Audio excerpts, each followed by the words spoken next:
impacto cultural de la intervención militar norteamericana en la literatura fue similar al producido por la ley que estableció el 29 de noviembre de 1916 la censura previa de cualquier discurso, oral o escrito, que criticara la actuación del gobierno militar norteamericano. Nadie podía publicar ninguna obra literaria o de información ideológica que criticara al gobierno militar norteamericano. La crítica quedó confinada a lo particular privado. Esto explica que la publicación de obras que criticaban las actuaciones de dicho gobierno militar o al gobierno de los Estados Unidos se imprimieran después de la evacuación de las tropas invasoras el 12 de julio de 1924, o los periódicos o revistas que se atrevieron fueron clausurados en el acto. Cuando yo comencé a leer este regalo al país de Diógenes Céspedes, el impacto cultural de la primera ocupación militar norteamericana en la República Dominicana, descubrí de inmediato la importancia de esta obra de un escritor, de un investigador, de un académico que nos sorprende cada vez. Y con este texto yo creo que toda persona interesada en la historia, en la sociología dominicana, Diógenes, y te lo he dicho de manera como una greguería, como un cumplido de amistad, pero ahora te lo estoy diciendo con contundencia. Esta obra es uno de los aportes más trascendentes de tu devenir académico, y nos permite, y te lo decía por referencias puramente orales, nos permite darle cuerpo y forma científica, sociológica, antropológica, algo que vivieron generaciones de dominicanos y dominicanas, quizás sin darse cuenta de en lo que estaban sumidos. ¿Cómo se le ocurre a este hombre premiado hacer este acopio del impacto cultural de la primera ocupación militar estadounidense en la isla? Esto es parte de la bienvenida a un amigo muy querido que está con nosotros hoy en Metrópolis. ¿Cómo se te ocurre esto? Primero, gracias por la invitación a este programa, al cual era un asiduo, pero hubo circunstancias históricas, culturales, te queremos vitales, que impidieron que no solamente viniera yo a este programa, sino a otros programas también donde yo iba. Pero para responder a la pregunta, tú sabes a través de los libros que tú has leído, que yo he escrito, cómo ha sido siempre mi empeño en sacar a flote todos los problemas de la sociedad dominicana, especialmente con la crítica a los discursos de los historiadores dominicanos, que nunca se han preocupado, salvo Rodríguez de Morici, Rodríguez de Morici, para no echar más, o no citar a otros. Rodríguez de Morici y Gustavo Adolfo Mejía Ricard, por ejemplo, se ocuparon de la literatura empalmada con la historia. Entonces, para mí siempre fue como una especie de absurdo que, habiendo tenido este legado, los historiadores que surgieron después de la muerte de Trujillo, no hay un solo historiador que tome la literatura, la poesía, incluso la poesía popular como la de Juan Antonio Alix, para explicar determinados asuntos de la historia dominicana que evidentemente no la pueden explicar y se han quedado ahí. Y esa fue la preocupación para hacer este libro. Ese vacío que existía en la historiografía dominicana, yo lo he puesto ahí codo con la historia. Es decir, es un contrapunteo entre la cultura, la literatura, la pintura, el teatro, el cine, etcétera, todas las manifestaciones artísticas, en ese mundo específico de esos 8 años que duró la intervención americana. Cómo la literatura las artes y la literatura son los más golpeados, aparte del periodismo, por supuesto, en esa intervención norteamericana, con la primera orden ejecutiva, que fue la de la censura, y precedida de la segunda orden ejecutiva, que fue el desarme general. Y yo digo que el desarme general... ¿Dos desarmes? El desarme general... Uno subjetivo y uno real. Sí, efectivamente. Entonces, el desarme general fue menos pernicioso que la ley de censura. La ley de censura es devastadora y acaba con todas las subjetividades, con toda la literatura, el periodismo, incluso a nivel personal, a nivel de los sujetos que vivían en ese momento, a nivel personal, nadie podía expresarse públicamente en contra de esa intervención militar norteamericana. Diógenes, ¿podría pensar cualquier ciudadano o ciudadana que 8 años es poco tiempo para influir tanto? ¿Cómo tú podrías rebatir ese acerto? No, hombre, pero 8 años no es nada. Para que influyera tanto una presencia extranjera en el país. 8 años fue suficiente para influirnos. Sí, 8 años fue suficiente. A principios del siglo, 16-24, 8 años fue muchísimo tiempo. Te voy a decir lo otro. La intervención, la ocupación militar norteamericana de 1965 duró apenas abril, mayo, junio, julio, agosto y septiembre. Ellos se van cuando Balaguer asume el poder el 1 de julio de 1976. Es decir, ponle 7 meses. Esos 7 meses han sido suficientes, más que el trabajo que ya le hizo la primera intervención norteamericana para domesticar a las clases sociales dominicanas, comenzando por las más altas, que es la oligarquía dominicana, que se forma con el matrimonio, como ya lo he escrito en todos esos libros y están estos 2 libros, el matrimonio de José María Cabral Ibáez con María Petronila Bermúdez Rocher.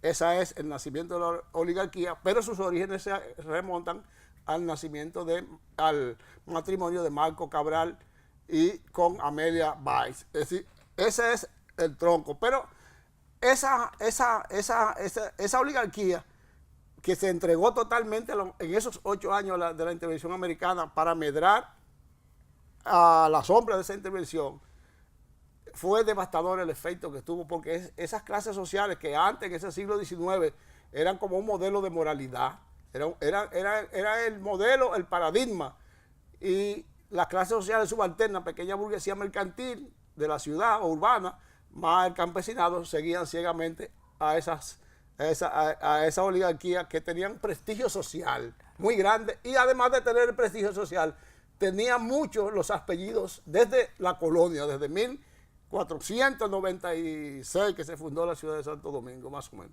Ese prestigio abrumador tuvo el efecto de una contrarrevolución, para que tú veas, en la población dominicana, que dice, si el modelo a seguir es el de esta oligarquía que apoya la intervención norteamericana, nosotros, pequeños burgueses, proletarios, obreros, campesinos, que estábamos subordinados por el problema de la tierra con esa oligarquía, nosotros pues vamos a seguir esto. ¿Qué pidieron los partidos políticos, comenzando por el de Federico Velázquez? El inmovilismo total frente a la intervención norteamericana, porque todos esos políticos miraron hacia otro lado, porque ellos creyeron que los norteamericanos habían venido a separar 2 gallos que estaban peleando, Desiderio Arias y Juan Isidro Jiménez. Con la desobediencia del ministro de Defensa, que es Desiderio Arias, por asuntos puramente políticos y de clientelismo, y de patrimonialismo, se revela contra Jiménez. Y entonces, a partir de ahí, es que los norteamericanos que tenían, es un proyecto que venía mucho antes, ellos iban a intervenir como quieran, no estuviera Jiménez, no estuvieran a intervenir, porque ellos necesitaban controlar Puerto Rico, Cuba y Santo Domingo, y todo el arco de las Antillas, para que las potencias europeas, sobre todo Alemania, no interfirieran en el curso de la navegación a través del canal de Panamá, que ya había sido inaugurado, por supuesto. Y ese es el diseño de esa ocupación militar. Comienza el esbozo de respuesta a la pregunta que viene, pero ya adelantas la respuesta. Sí. La pregunta es, ¿qué factores incidieron para esa primera intervención? Aunque algunos dicen que la primera intervención fue en el 1907, sí, con el control de las aduanas. Sí, exactamente. En 1905 hubo un primer bombardeo a Villa Duarte de las tropas norteamericanas, y después hay el pretexto de la Convención Dominico-Americana de 1907, que el pretexto fue que el gobierno dominicano había violado esa convención al utilizar fondos sin la aprobación del gobierno de los Estados Unidos, como establecía la convención. Pero todo lo que se demuestra en los escritos y en las investigaciones que se han hecho, sobre todo en ese último número de de la revista Clio, que es dirigida por Emilio Cordero Michel, donde hay 8 trabajos sobre la intervención norteamericana. Eso demuestra que eso es un pretexto, una falacia. Y los americanos, olvídate de convención y olvídate de que violamos leyes, no violamos nada, sino simplemente que eso era un proyecto que ya venía diseñado por la política de Theodore Roosevelt, que es la de intervención con el garrote a todos los países del Caribe y de América del Sur y de Centroamérica, que sean un obstáculo a la expansión del capitalismo norteamericano a nivel latinoamericano y a nivel mundial. Porque entonces, a través del canal de Panamá, que era el control absoluto del comercio internacional por parte de Estados Unidos. ¿Por qué entonces ocurre el 12 de julio del 24? ¿Qué cambió que ellos decidieron dejarnos? Cambió que ya tenían todo el control político, económico y social de la República Dominicana a través de la ley de 1911 de concesiones agrícolas, en virtud de la cual la intervención norteamericana propicia la cesión de tierra y la compra de tierra y la desposesión de todas las tierras de los campesinos del este para instalar allí lo que hoy es el Central Romana Corporation. Es decir, eso es lo que después que ya todo esto está seteado, como decimos ahora en lenguaje de las redes sociales, después que todo eso está seteado, ya no hay necesidad de irse, de quedarse aquí, porque ya eso no tiene sentido, y entonces ellos prefieren dejar primero un gobierno provisional, que es como hacen los Estados Unidos y las grandes potencias imperiales, siempre cuando intervienen en un país, dejan un gobierno provisional. Ese gobierno provisional tiene la misión de convocar elecciones, y después que se convoca elecciones, el que gana es uno que ganó designado por Estados Unidos, y entonces ese que ganó tiene que legitimar todos los actos de esa intervención, como hizo aquí Horacio Vázquez cuando gana. Es decir, nosotros le llamamos, por un término de sociología, le llamamos la dictadura comisaria a quien nombran gobierno provisional y que tiene la misión de convocar elecciones para que después se legitime todo lo que el interventor hace. Entonces, Juan Bautista Vicini Burgos fue encabezó esa dictadura comisaria 2 años para propiciar las elecciones del 24, en la que gana Horacio Vázquez. Que lo primero que Horacio Vázquez hace es, cuando gana, es legitimar todas las órdenes militares emanadas de la ocupación militar norteamericana y avalar los préstamos que los norteamericanos hicieron, y ahí está el control económico de todo el mundo hasta que termina el gobierno de Horacio Vázquez, y ellos dejan y auspician la caída de Horacio Vázquez para poner a un marine como era Trujillo, que era un marín norteamericano, hasta el día que lo mataron. Vamos a hablar del impacto cultural y de lo que planteas con la censura. ¿Cómo puede entonces Diógenes Céspedes hacer acopio de pruebas suficientes para ratificar lo que está consignado en este libro si había censura? ¿De qué se vale Diógenes Céspedes para hacerlo? ¿Dónde están los documentos? ¿Dónde están los periódicos que avalen lo que tú dices? ¿O dónde están los escritos prohibidos que después de un tiempo salieron a la luz pública? Después de la ocupación militar, claro es que salen a la luz pública, pero mientras dura la ocupación militar, no hay posibilidad de que nadie publique nada, ni en periódicos, ni en revistas. Y entonces te podemos decir la cantidad de periódicos que fueron suprimidos, la cantidad de obras teatrales que criticaban la intervención militar norteamericana que fueron suprimidas y se apoderaron de los, ¿cómo se llama?, de los manuscritos. La revista Letras, que dirigía Horacio Blanco Fombona, fue clausurada, y él deportado en 1922 fue deportado a México. Venezuela, ¿no? A México. Él era venezolano, venía aquí huyéndole a una dictadura que había ya de un tal Guzmán, el famoso Guzmán que fue el dictador de Venezuela durante 30 años, algo así. Entonces, Horacio Blanco Fombona dirigía la revista Letras, que fue la que impulsó el postumismo y todas estas cosas, ¿verdad? Entonces, él osó publicar la famosa foto que tú has visto 1000 veces de Cayo Báez, con toda la tortura que le infligieron con un machete candente, un machete que tú lo metes en el fuego y entonces tú me lo pegas aquí. Un gavillero, le decían. No, los americanos le llamaron gavillero a los guerrilleros, que eran los guerrilleros, sobre todo los del este, porque la guerrilla del este fue la única forma de resistencia que duró 5 años contra los americanos. Después ni la de Barahona, ni la de Cibao, ni la de Puerto Plata, ni la de Montecristi, ni la de Santiago duraron tanto tiempo. Fueron aniquiladas totalmente. Pero la de Atomayor y todos sus campos, porque ahí fue que hubo la mayor cantidad de desposesión o descampesinización de la tierra para hacer de los campesinos del este proletarios que fueran a trabajar en el Central, al Central Romano, claro. Corporation. ¿Cómo? Creo que tenemos que hacer una pausa, pero ¿cómo es posible describir la cotidianidad durante la intervención 1624? Eso tú lo vas a decir cuando regresemos.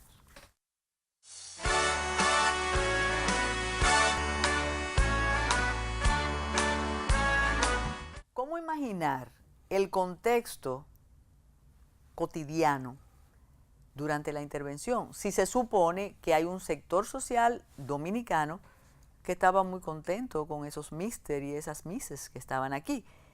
¿Cómo se desenvolvía, la rutina dominicana? Con el miedo, con la censura y con la complicidad siempre del malinchismo que ha existido por doquier. ¿Qué has detectado con eso? ¿Cómo eran las obras de teatro? ¿Cómo eran los artículos de prensa? ¿Cómo era la producción literaria entonces?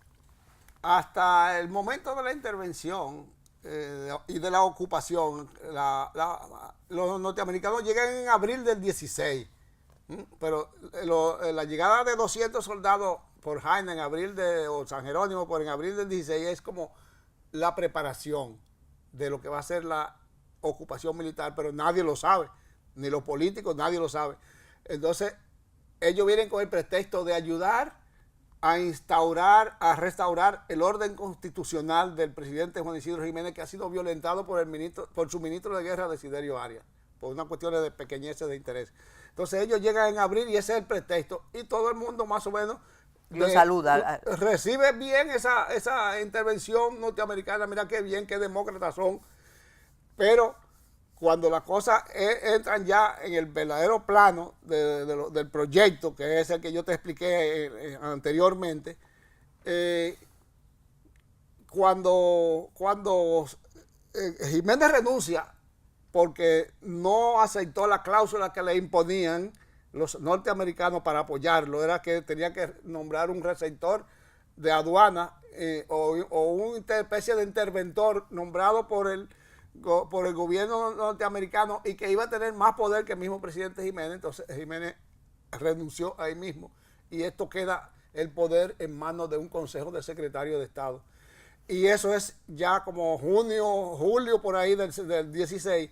Y cuando Américo Lugo llega, y está todo documentado en el impacto cultural de la intervención norteamericana, está documentado la posición de Lugo, de Américo Lugo, que viene del extranjero y se encuentra con esta intervención militar norteamericana, que es descarada, porque muchos de los políticos creyeron que no, que Estados Unidos simplemente iba a meterse a desapartar los dos gallos. Y que se iba. Iba a convocar elecciones y ellos se iban a preparar, los partidos tradicionales, para volver a las mismas andadas. Y eso fue de lo que no se dieron cuenta nunca. El único que se dio cuenta, desgraciadamente, como fue Desiderio Arias, que firmó en la embajada, en la legación haitiana, un acuerdo para la entrega de las armas en Santiago. Eso está documentado ahí porque la documentación me la mandó el historiador José C. Novas de Nueva York y está el documento ahí. Lo único que le falta a los dominicanos es conseguir el acuerdo que firmó Desiderio Arias en la legación haitiana con el ministro Russell y con los jefes militares. Ese acuerdo yo no lo pude conseguir y Nova tampoco lo pudo conseguir. Eso tiene que estar en algún lugar. En Haití quizás. ¿O no hay acopio de...? Podría estar en Haití, porque si el embajador haitiano se quedó con uno y lo mandó a la Cancillería haitiana, ya es posible. Pero no te puedo afirmar nada de eso con contundencia. Yo sí sé que ese documento tiene que estar en los archivos del Departamento de Estado, tiene que estar obligatoriamente, porque el Departamento de Estado es el Ministerio de Relaciones Exteriores. Entonces, claro, eso falta. Pero ¿cómo se supo de ese acuerdo? El Departamento de Estado, pues. ¿Cómo se supo de ese acuerdo secreto? ¿Cómo se supo? Porque Emilio Prudón, que era ministro de Justicia e Instrucción Pública en el gobierno del presidente Francisco Enríquez y Carvajal, es decir, que fue el gobierno designado, el presidente designado antes que los americanos hicieran la ocupación, que fue el 29 de noviembre del 16. Antes de eso, el gobierno de Francisco Enríquez y Carvajal fue elegido por los partidos políticos para que condujera la transición y hasta la celebración de elecciones a la renuncia de Jiménez. Entonces, Emilio Prudón incoó una instancia para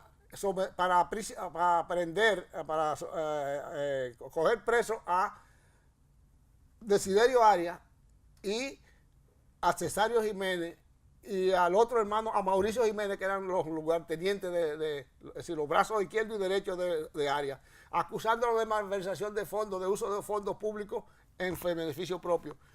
Entonces Desiderio Arias respondió ante esa acusación. Tú imagínate esa acusación que tenía aviso de realidad, claro.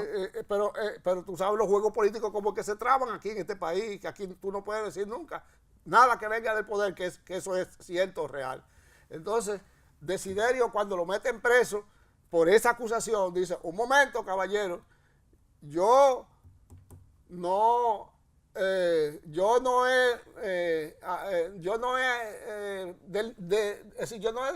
jurado de combatir a los norteamericanos y la intervención norteamericana. Yo lo que he hecho fue que firmé un acuerdo con ellos en la legación haitiana para yo entregar las armas, lo que se llamaba el desarme, porque los americanos intimaron a Desiderio Arias a que entregaba las armas o ellos ocupaban la ciudad. Y entonces Desiderio, para que no ocuparan la ciudad, creyendo lo que te he dicho, que iba a haber elecciones después del gobierno de Enríquez y Carvajal, él firmó ese papel.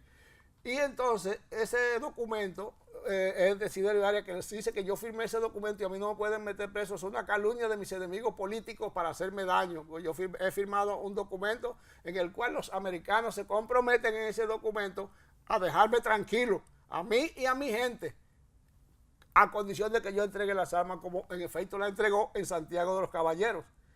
Entonces, la mayoría de los historiadores dominicanos están perdidos con ese episodio de Desiderio Arias, y de ahí el famoso merengue, de ahí, hombre de valor, sí, de ahí, nadie de ahí mal, el mismo de a mí un historiador tan serio como Fran Boyapón, pero que yo no lo acuso de eso, sino simplemente que no tenía la información que yo conseguí. Dice Fran Boyapón en su manual de historia dominicana que Desiderio se fue a Santiago, entregó las armas para seguir combatiendo la intervención americana. No combatió ninguna intervención, era un aliado de los americanos, al igual que Horacio Vázquez, al igual que Federico Velázquez, al igual que Elías Brache, al igual que todos los que formaban parte de ese estamento político que esperaban que los americanos se fueran, convocaran elecciones y ellos volver a la misma sandada. Entonces esos 8 años pasaron de esa manera hasta que Estados Unidos cumple su misión aquí, que es garantizarse para toda la vida regímenes políticos que no contrarrestaran nunca los intereses que ellos habían implantado en la romana Sugar Corporation. Volvamos al día a día durante estos 8 años. ¿Qué hacía? Y tú has publicado en el periódico Hoy, después de este libro, artículos sobre eso. ¿Cómo se desenvolvía la ciudadanía? ¿Había teatro? ¿Había literatura? ¿Había danza? ¿Qué había en la República Dominicana? Hasta la llegada de los norteamericanos, la República Dominicana desde 1890 hasta 1916 por ahí era una fiesta, como dice Hemingway de París. París era una fiesta. La fiesta de las grandes compañías de variedades que llegaban a Santo Domingo, al Teatro de la Republicana, al Colón, a la Independencia, así se desenvolvía la vida cotidiana en Santo Domingo. En la capital y en algunas provincias. En provincias como Santiago, San Pedro de Macorís, recuerda de la Danza de los Millones, que estaba en su efervescencia. En Puerto Plata también. En Puerto Plata también. Esos eran los grandes centros culturales, económicos y políticos. Y la vida cotidiana se desenvolvía en aquella fiesta perenne de los teatros de variedades que venían de México, de La Habana, de España fundamentalmente. México, La Habana y España eran las grandes compañías que venían de variedades. Y zarzuela, opereta, bufos, mimos, todo eso era lo que la sociedad dominicana consumía. Y aparte de las pequeñas piececitas de teatro que se montaban a veces, pero eran piececitas de relleno que montaban durante el espectáculo de la compañía para hacer como eran los teloneros, los actores y dominicanos y los autores teatrales eran los teloneros de las grandes compañías de variedades. Y las películas comenzaron a filmarse ya hacia 1915, 1920, 1923. Ya hay cine en Santo Domingo, porque el cine vino por Puerto Plata, como tú sabes perfectamente. Y esa era la vida cotidiana, y cuando llegan los americanos, como vinieron con ese pretexto de apoyar la constitucionalidad del presidente Jiménez, la gente, las clases sociales, dirigentes pasmadas, tuvieron 2 años sin hacer, inmovilizadas totalmente, que lo que Lugo, cuando Lugo llega, dice, pero ya estas clases sociales dominicanas de primera, y que han quedado petrificadas, que no están haciendo nada, el gobierno debe... Lugo lo percibió de inmediato. Sí, de inmediato, pero acusó a Enríquez y Carvajal de no hacer absolutamente nada, porque estaban en un inmovilismo total. Las clases dominantes... ¿Una genuflexión ante el invasor o no? Se quedaron como ciegos, como que como cuando a ti te dan un palo que tú quedas ciega, que tú no ves nada. Así quedaron las clases sociales dominicanas, todas las clases sociales dominicanas, con la intervención norteamericana, con la llegada de los americanos y, naturalmente, políticos duchos, lo que le transmitieron a sus militancias, como el caso patético de Federico Velázquez, que yo analizo ahí, es que tengan calma los dominicanos, que si no ha habido ninguna reacción en contra de la intervención norteamericana, ya no es posible levantarse en armas porque no tenemos los armamentos. Pero hubo arrebatos nacionalistas, ahora que tú mencionas a Velázquez. Eso comienza en el 1920, cuando se crea la Sociedad Patriótica de Damas, pero ¿cuántos años después, del 16 al 20, cuántos años van? 4. A los 4, porque hay manifiestos nacionalistas. Al 4 años que comienzan, o de defensa del suelo patrio. A los 4 años que comienzan a reaccionar, y es con la presentación de la carta de la Comité de Damas, encabezado por Mélida Julián, Mélida Morales, por todas esas mujeres que trabajaron ahí en contra de la intervención norteamericana. Y a partir de ahí es que los hombres comienzan a reaccionar cuando las mujeres intervienen. Mira, ese fenómeno es importante. Importantísimo, porque se marca la entrada en escena de la mujer en el espacio público. Esa intervención americana lo marca eso, porque antes las mujeres no podían ni entrar a la universidad. Claro. Mélida Morales, que es la abuela de Ramonina, no pudo entrar a la universidad porque la fueriaron todos esos hombres. No es el caso de la Parada, que se pudo graduar de abogado, pero que entró después. La primera. La primera que se graduó, pero Mélida hubiese sido la primera, pero es que le hicieron la vida imposible. Incluso los mismos nacionalistas que luchaban contra la intervención.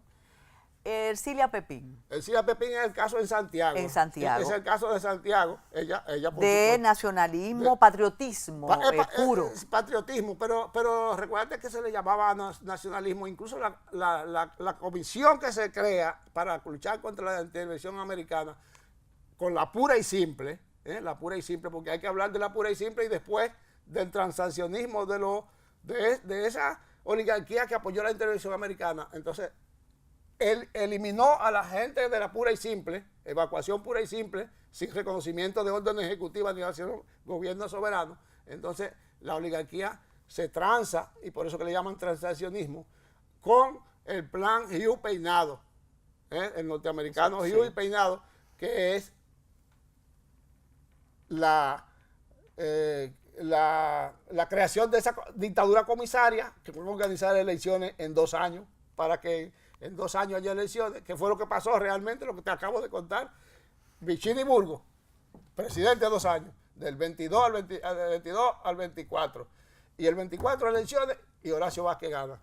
Entonces, ese es el esquema de dominación de esas clases. Y por eso se impone el plan Hugh Peinado y no el plan de evacuación pura y simple como lo planteaba la Comisión Nacionalista Dominicana, que estuvo luchando en Washington, en Cuba, en Europa, en América Latina entera. Mandaron emisarios para dar a conocer el problema de la República Dominicana. Estamos mucho antes del 1948, cuando se crea Naciones Unidas. ¿Qué sabes de la reacción internacional a propósito de esa intervención en nuestra isla? ¿Qué decían los otros países? Los países latinoamericanos, imagínate tú que tú has ido a Colombia y hay colombianos masivamente que no saben dónde está la República Dominicana. Imagínate tú en 1916, cuando esa comisión nacionalista va por toda América Latina, encabezada por Cestero Burgos, por Federico Enríquez y Carvajal, por Max Enrique Ureña, por Pedro Enrique Ureña, todas esas comisiones van, Fabio Fiallo, todas esas comisiones van por América Latina entera, dando a conocer el caso dominicano. Pero nadie estaba en absoluto, eran palabras tibias, sí, está bien, ellos qué, pero eso es que no conocían en carne y hueso lo que era el imperialismo. Ninguno de esos países de América del Sur. O sea, no había posibilidad de cooperar con nosotros. El único caso excepcional fue el de la Argentina con el presidente Hipólito Yrigoyen. El único caso. Sí. Después todos los otros casos fueron casos tibios, sí, casos tibios. Y Pedro Enrique Ureña cuenta en las memorias que tú debes haberla leído, claro, como la posición de él en Estados Unidos, en Minnesota, y después su posición en México, ¿no? Cuando volvió a México con respecto a los intelectuales mexicanos. Pero ese caso argentino es emblemático. Y después, a nivel de mundial, Estados Unidos hizo todo lo posible para que se desconociera esa intervención, y que la propaganda era que habíamos venido para salvar y civilizar a estos salvajes que se estaban matando entre sí. Esa es la propaganda. Y Francisco Enrique y Carvajal va a la conferencia de Versalles, pero llegó allí tarde, nadie le hizo caso. Habló con varios ministros extranjeros que fueron a Versalles. Pero era algo muy ajeno. Muy ajeno a todo eso. Es decir, que los dominicanos de la Comisión Nacionalista tuvieron que andar con sus propios bueyes aquí. Pero no es que ellos lograron no fueron exitosos. No fueron exitosos. Exitosos fueron los transaccionistas, que son los de la oligarquía, que logran que haya una transición pacífica con un gobierno provisional de Vicini Burgos y luego Horacio Vázquez. Y ahí se volvió a las mismas andadas de antes con los viejos caudillos. Regresamos de inmediato. Una pausa.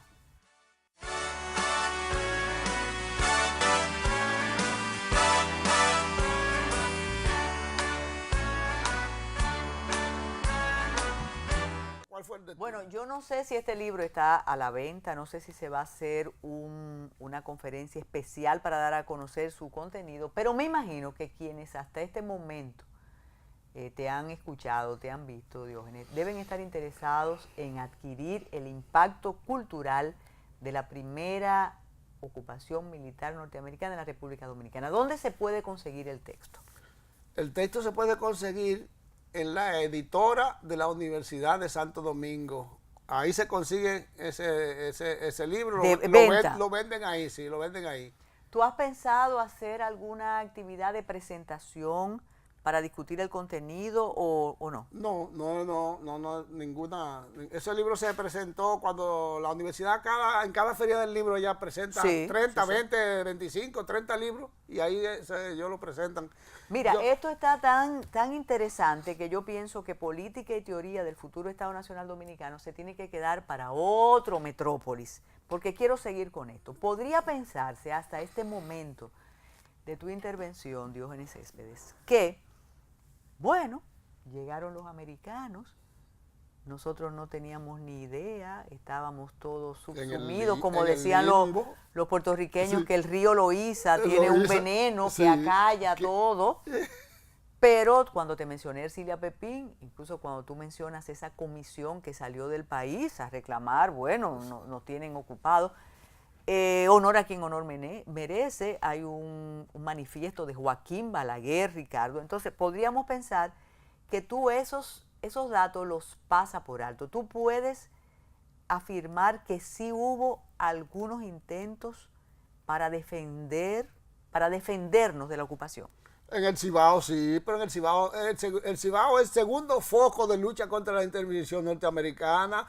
Recuerdas que el 3 de julio de 1916 el general Carlos Daniel y el capitán de la Guardia Republicana de Moncácer, que se llamaba Máximo Cabral, que tiene una calle por ahí, claro, cerca de la Biblioteca Nacional, sí, enfrentan a las tropas norteamericanas que han desembarcado en Montecristi y vienen a tomar la ciudad de Santiago, y lo enfrentan en el Cerro de la Barranquita.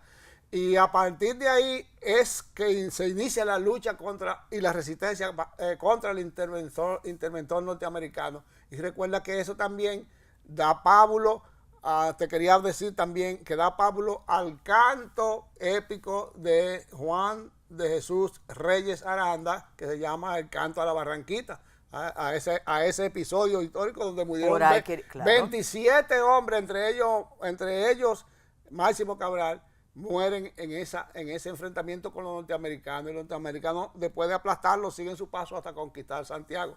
Y en Santiago es segundo foco donde el grupo de la información, del periódico La Información, dirigido por Rafael César Tolentino, Vicente Tolentino, Joaquín Balaguer, Rafael Estrella Ureña, el bufete de Jafé Hernández, todo ese bufete de Estrella Ureña entero se lanza a combatir la intervención americana, y Rafael César Tolentino es deportado a Estados Unidos, donde sale, supongo que el 17 sale y se va a estudiar medicina por ahí. Pero ¿en qué desemboca todo este nacionalismo? Y ahí viene la revolución más bella de América, la guerra más bella. ¿En qué desemboca todo este nacionalismo, tanto de la capital como de Santiago? Desemboca en el apoyo a Horacio Vázquez y después en la traición a Horacio Vázquez y el apoyo a la revolución del 23 de febrero. Yo le llamo revolución a esa algaraza de militares de quítate tú para poderme yo. Toda esa gente que lucharon en contra de la intervención americana en la Comisión Nacionalista, y todos los que lucharon en Santiago, en Puerto Plata y en todas las ciudades del país en contra de la intervención norteamericana, pasaron primero a apoyar a Horacio Vázquez y después a Trujillo. En eso termina la gran lucha contra la intervención norteamericana. Ahí termina ese episodio trágico de nuestra historia. Todos, exceptuando los que se fueron al exilio, 3 o 4 primeros que se fueron al exilio. Tomás Hernández Franco, el que escribe algo sobre eso, la revolución más bella.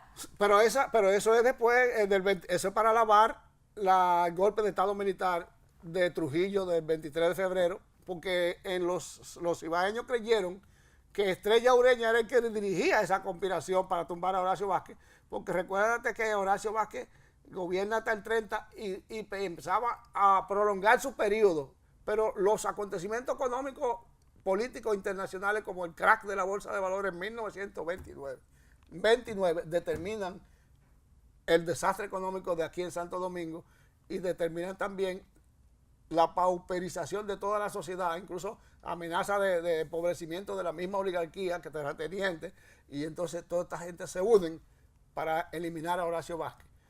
Y el pretexto es la prolongación. Del 24... Pero Trujillo es que controla los hilos de esa conspiración del 23 de febrero de 1930, no los santiagueros ni Rafael Estrella Ureña. Del 24 al 30, ¿qué queda del interventor en el país? O que del gobierno de Horacio Vázquez, 4 años que estuvo en el poder del 24 al 30. Apoyado absolutamente. No solamente apoyado, sino que Horacio Vázquez surge y gana las elecciones como la ganó Joaquín Balaguer en el 66, apoyado por los norteamericanos, para que terminara la obra. ¿Se cansaron los americanos de Horacio Vázquez entonces en el 30? No es que se cansaron, es que preferían, ellos preferían a Trujillo, que era más confiable. Porque Horacio Vázquez ya era una especie de cadáver político. Yo le llamo el viejo proyecto liberal clausurado por Trujillo, ese proyecto, para instaurar un régimen autoritario que quiso presentarse como el creador de un Estado Nacional Dominicano, que es lo que yo trato en este libro, para demostrar que Trujillo ni siquiera pudo crear ese Estado Nacional, a pesar de que Peñavalle dice que Trujillo fue el creador del verdadero Estado dominicano. Y lo dice Balaguer también. Eso es una falacia de esos dos caballeros. No quiero irme del 24 ni del 30, pero podríamos inferir entonces que del 30 al 61 los americanos estuvieron muy contentos y muy cómodos con Rafael Leonidas Trujillo. Claro, estuvieron cómodos hasta que Rafael Trujillo, a raíz del triunfo de la Revolución Cubana, no pone en peligro los intereses norteamericanos, porque los Estados Unidos, y Bernardo Vega lo muestra, se le metió una paranoia de que aquí en Santo Domingo otra Cuba. Otra Cuba. Pero sobre la paranoia en forma, pero esas cosas funcionan de verdad en la historia, esa paranoia.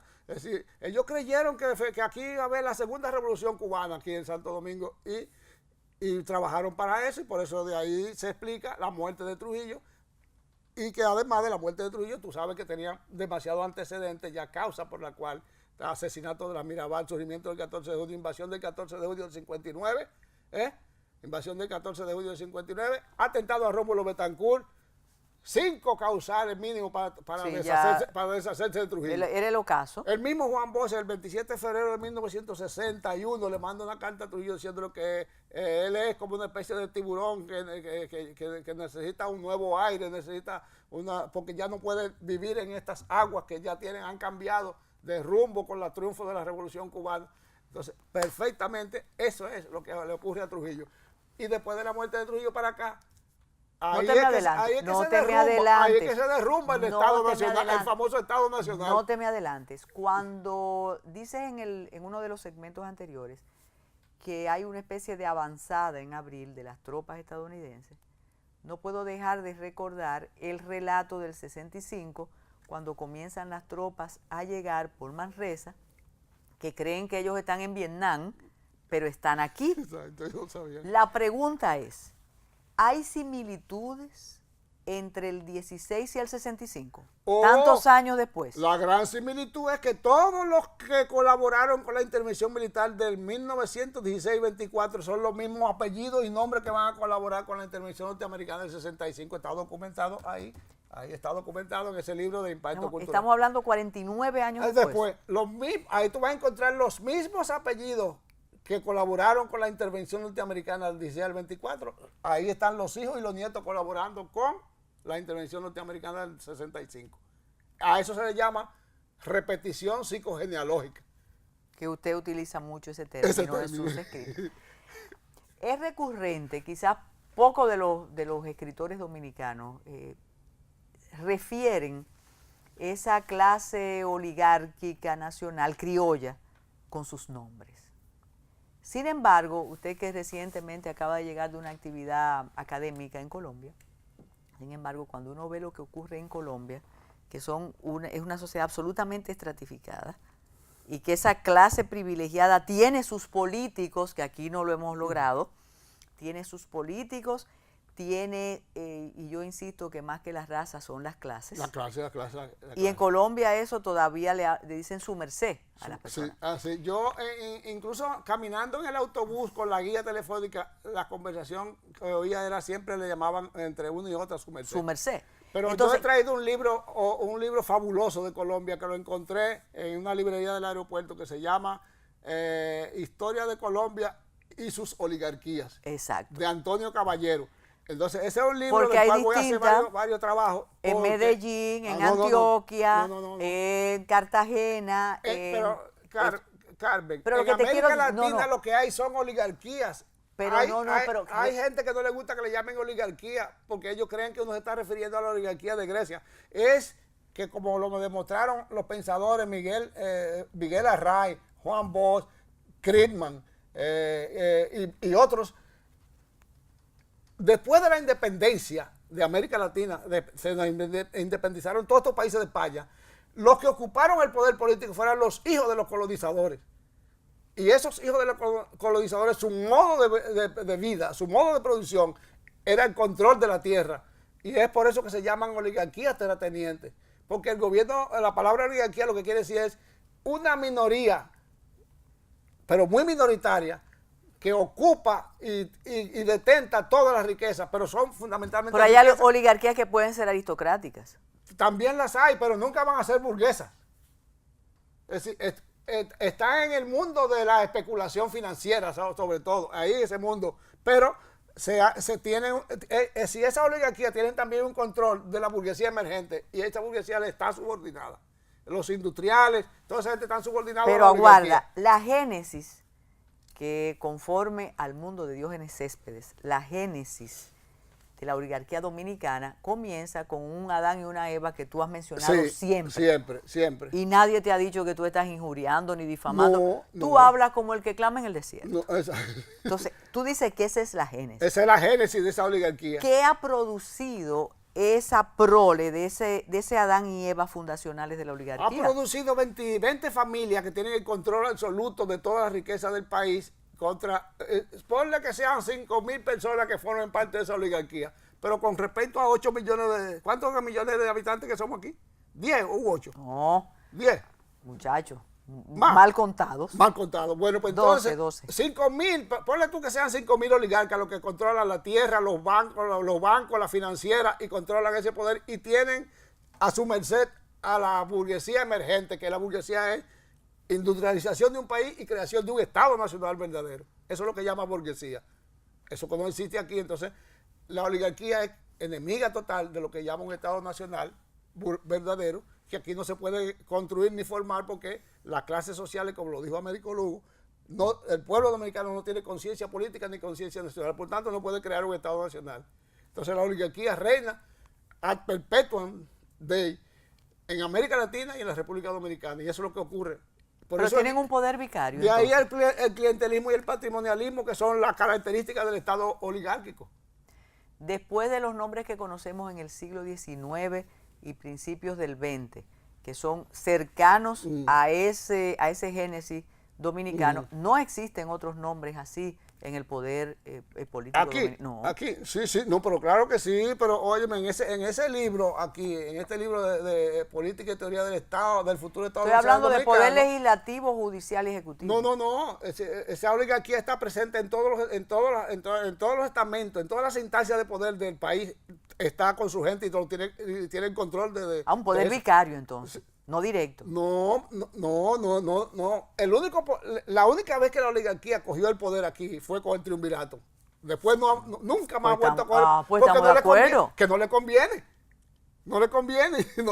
Necesita tener unos políticos ahí a sueldo que ella lo controla totalmente.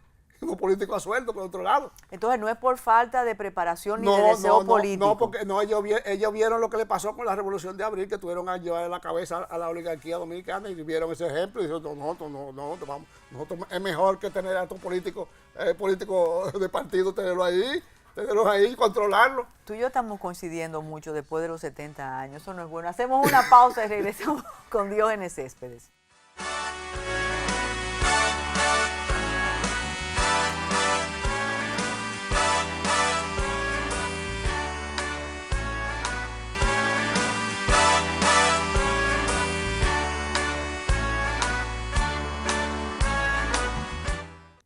Ya nos hemos ido del impacto cultural de la primera ocupación, pero es que el tema apasiona.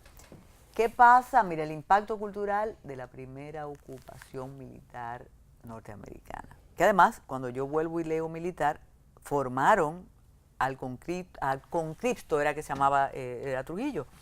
Era un guardacampestre que lo hicieron y lo formaron. Y él solicitó su ingreso como cadete a la Academia de la Policía Nacional Bernardo Dominicana. Vega publica el manuscrito de uno de los capitanes o coroneles describiendo a Trujillo, cómo llegó y después cómo se convirtió. Vamos a tu análisis de clase de todo esta historia contemporánea. ¿Qué le pasó a esa oligarquía durante 31 años, Diógenes Céspedes? ¿No te contradigas? No, esa oligarquía yo digo en el impacto cultural, y lo digo también aquí en Política y Teoría del Futuro Estado Nacional Dominicano, esa oligarquía hibernó. Del 1930 Tú no pierdes. Hibernó. Ajá. Y entonces esa oligarquía, no vendía, no compraba, no tenía heredad. Sí, pero con ese poder devastador de Trujillo, esa oligarquía dijo, aquí lo mejor es resistir pacíficamente, tranquilamente, estar cerca del régimen, y tú ves que una cantidad enorme de oligarcas fueron embajadores, fueron ministros, sobre todo embajadores. Pero al final de la jornada, esa oligarquía, que es dirigida por una sola familia en este país, que es la familia Vicini, aquí hay 3 grandes familias, Vicini, Corripio y Bonetti. Ahora, la Vicini es la número 1, los otros son subsidiarios. Pero después hay 17 familias, después de esas 3 familias, que están subordinadas a ese capital financiero de la oligarquía, capital financiero, terrateniente, se han diversificado en todas las cosas y han subsumido a la burguesía, a la emergente burguesía que la han subsumido. Pero fíjate tú, cómo esa oligarquía de Trujillo, ya en el 55, toman distancia y los Vicini se van a residir a Estados Unidos. Está documentado por Bernardo Vega en su libro de memoria, en los 2 tomos que ha publicado ahí. Cómo Bernardo Vega cuenta los matrimonios de 2 de las grandes Vicini, Laura y la otra que no me recuerdo. Se casan en Nueva York para no invitar a Trujillo a la boda. Depositan todo su dinero y toda su cuestión en New Jersey, donde ya tenían depositado desde 1917, tenían depositado $5 millones, que era una enormidad de dinero para aquella época. Y a partir de ahí, te lanzo ahora la pelota. Esa oligarquía dirigida por los Vicini es la que se empalma con el Departamento de Estado y con los organismos de seguridad de Estados Unidos para matar a Trujillo. Gianni Vicini es el que dirige la operación Águila en Estados Unidos. 30 años después. Ajá. Y no solamente eso, que matan a Trujillo, pues Trujillo le expropió unas tierras a los Vicini y además le hacía competencia desleal por el negocio del azúcar, porque Trujillo era el primer azucarero del país. Entonces estos Vicini es ejemplo de esa oligarquía que hace así, hiberna durante 30 y pico de años y termina matando a Trujillo. Ahí está documentado por todo lo que es el complot para matar a Trujillo. Está documentado. Bernardo Vega es el que más ahora que mencionas a Bernardo, me llama la atención. Ese es el Rodríguez de Morici moderno.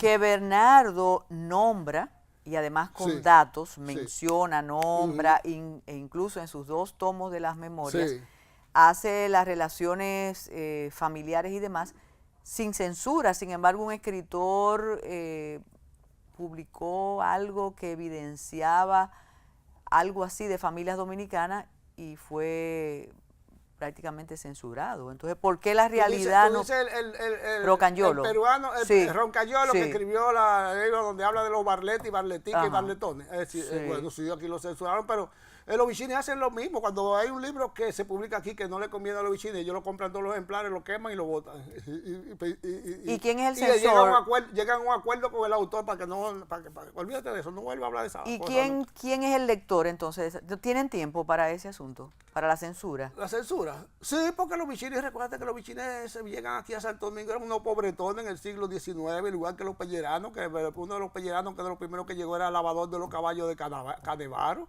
Es decir, eran gente muy pobre, pero tienen ese concepto de mafia de que hay en Italia, tienen ese concepto muy acendrado y ahí lo que se produce ahí se queda. Son unos conceptos así. Entonces, son una familia muy poderosa. Y ellos no, es decir, contrariamente a la mafia de Nueva York, ellos no mandan a matar, que yo sepa, no mandan a matar, son gente que trabajan por el librito. Ellos tienen un poder enorme desde Lili hasta el día de hoy, controlan la República Dominicana, pero no mandan a matar, no es como la mafia, porque la mafia que es en Nueva York no es esos empresarios, porque esos Vicini se la juegan también, esos Vicini invierten y se arriesgan y todo, son empresarios, capitalistas. Pero vuelvo a esos 30 años. Tú dices que hibernaron. Tú no puedes hibernar hibernar como los osos sin dejar. ¿Y tus ganancias dónde están? No, pero no, bajo perfil, como ustedes le dicen ahora en la era de Trujillo, bajo perfil, hasta que nosotros liquidemos a ese hombre. Bajo perfil. Pero 30 años es mucho tiempo.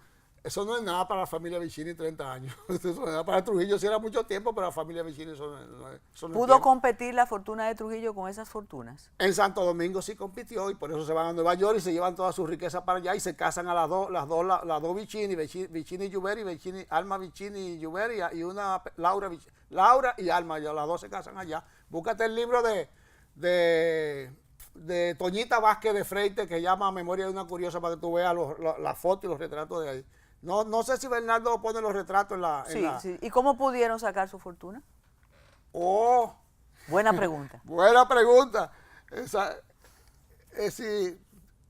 Trujillo no podía oponerse a eso. Ellos eran más fuertes que Trujillo a nivel económico, pero Trujillo era más fuerte a nivel político. Y cuando tienen control político, tú sabes cómo aplicar la razón de Estado. ¿Y qué pasó durante los 12 años? ¿Los 12 años de quién? ¿De Balaguer? Con ese grupo.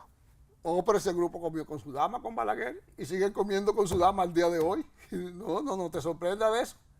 No te sorprenda. Ahí se cuentan cosas en el palacio. Cuando Juan Vicini llega ahí al palacio hay que escucharlo y echarme para atrás las medidas que afecten a esos grupos. Volvamos al impacto. Al grupo de los 20.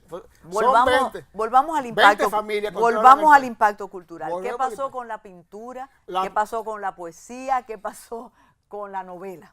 Ya te conté un poco de Juan de Jesús Reyes Aranda, de Mao, fue el que hizo el canto a la Barranquita. Él publicó esos poemas, lo publicó en 1922 en plena intervención norteamericana. Es el único que tiene el mérito de haber publicado algo en contra de la intervención americana y haber sobrevivido.